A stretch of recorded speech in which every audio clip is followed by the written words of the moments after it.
And welcome everyone to a Katz Chat here for the Missouri Valley Conference. Pleased to be joined by Ben Jacobson from Northern Iowa.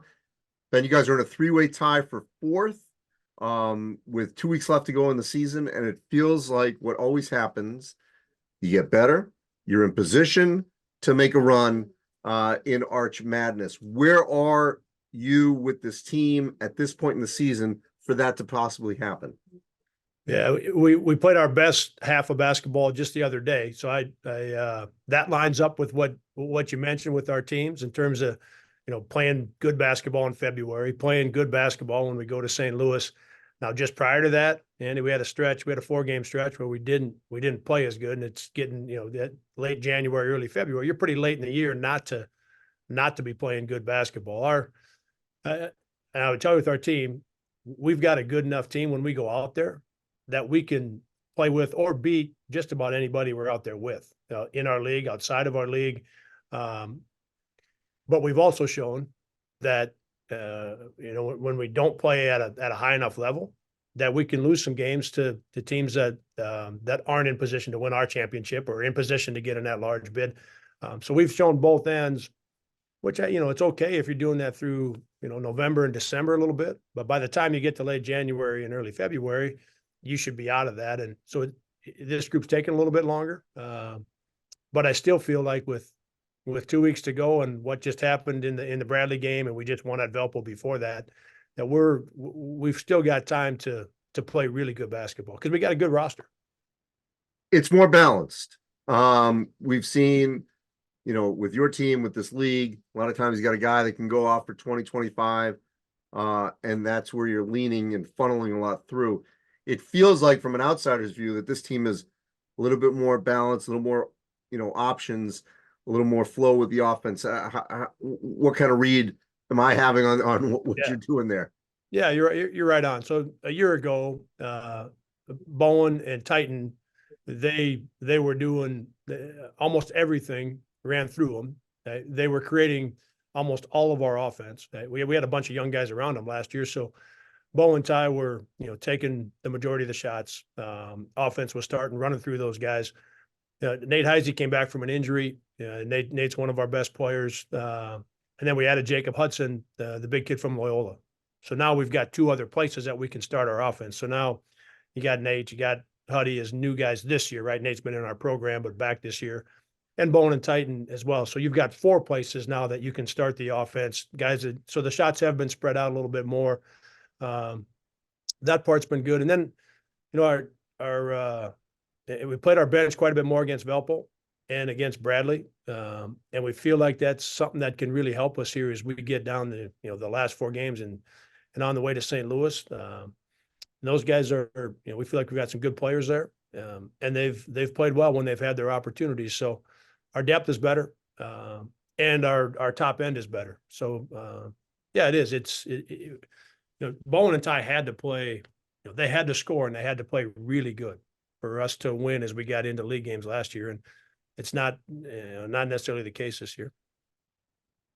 Not to show for the Valley, but to me, it's clear that any one of those top 4 to 5 schools, if they got in, could win a game or two. It's not going to be the case. Maybe 2 weeks ago, I thought you're heading toward multiple bids if Indiana State didn't win the league.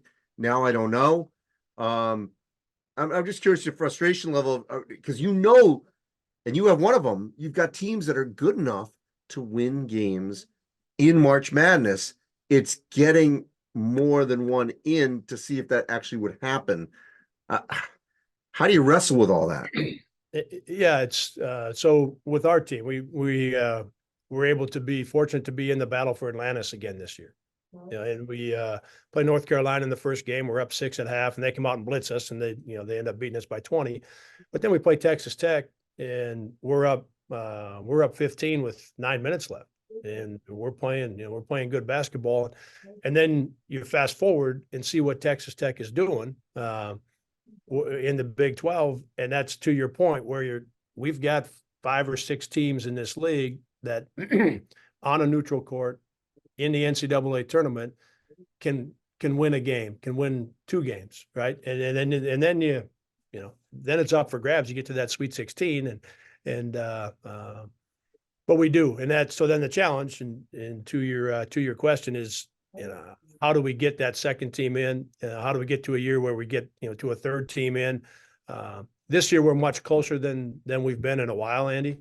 Our net ranking as a league is 9th this year. The year prior, I actually did a little homework this year. The year prior, we were 15th as a league. Ken Palm were 10 this year as a league. Last year we were 16, right? And that's a big move in terms of the league. And then Indiana State and Drake they're getting close enough, right? Obviously the Illinois State loss, and then the loss at Southern, that puts a dent in where Indiana State was at. But they played that Southern Illinois game without one of their starters. And that's one of the challenges. If you take a team in the Big 10 or the Big 12 and they played a game later in the year without one of their starters, people would point to that and say, well, yeah, but Tam and Lipsy didn't play that game for Iowa State. So yeah, they got bumped off by K-State, but Tam and Lipsy didn't play. Well, not many people are going to talk about Jason Kent didn't play at Southern Illinois, and it was a one possession game. That's the part that gets maybe a little more frustrating. There's the bigger picture stuff that you and I have talked about before with the non-conference scheduling and all of those things that is a challenge. But we've been through that conversation. But I think it's those little things that really make a difference, because now you've got Indiana State's 31 in the net, Drake's 44 in the net. They're Indiana State's 4-4 quad 1, quad 2. Drake is 5-2 quad 1, quad 2. So those numbers are okay. If they play well and they win games here of the last 4 that we've got, and they both get a win or two, get to the semis or get to the championship, I think both those teams are close enough. And because the league is so much better this year, this is the best chance we've had in a few years to get an extra team in or get an at-large bid. I've always referenced you as you don't mess with happy. You're like few up in Gonzaga. You're the dean in this league essentially now. What's the key to that life balance of being at a job at a place that you thoroughly enjoy, and that there's no pressure to leave? Yeah, it's been great. So our oldest son, Andy, is a sophomore. He walked down with our team, right? So I see him every day, and that's been awesome. Our youngest son is a senior in high school this year, right? And he's going off to Nebraska for their business school and may try to walk on with their track team and see how that plays out. But to think that I got here with Mac and started my family at that time, and here we sit, where one of them's playing on our team and one of them's leaving the house here in a couple months, and to to think about and know all the stuff that's happened in between, right? And to be able to compete at a really high level and do it at a place where you can really enjoy it, right? Competitively, we've done some awesome things, right? We've had some great dudes come through here. It's been a blast. You feel like, we've always felt like we can compete for our league championship, compete for the NCAA tournament, and doing it with good friends in town and being able to truly enjoy it and spend a lot of time with my family. Like, I don't know how you get it any better, buddy. Like, it's been great that way. Well, you've been a great role model, I think, for a lot of coaches, that you can do it, that you can have it all. Ben, I appreciate it. We're going to see how this all plays out in the last 2 weeks. Thanks for your time. All right. Thanks.